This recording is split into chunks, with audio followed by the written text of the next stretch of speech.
Prokuroria e posaçme kundër korrupsionit dhe krimit të organizuar ka dërguar në gjykim pranë gjykatës së posaçme të shkallës së parë Mark Gillaj,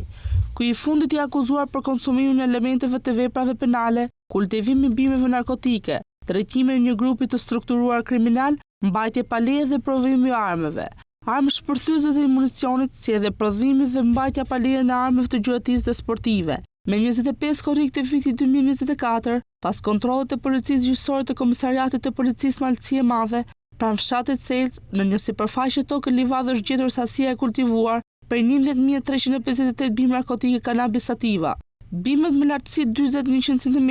kanë qenë të mbjella në 3 parcela pranë njëra tjetrës, në një sipërfaqe për 6.956 metra katror. Nga kontrolli i ushtruar në një kasotë të improvisuar nga Gillaj dhe bashkëpunëtorët e tij janë sekuestruar një pushk model 56, një armë gjallë me mbishkrimin Salsimas, si dhe disa fishek luftarak. Sipas PAK, Mark Gillaj ka pasur rolin e drejtuesit dhe financuesit në këtë veprimtari të palishme, të cilën e ka konsumuar në bashkëpunim me disa persona të tjerë, në formën e grupit të strukturuar kriminal.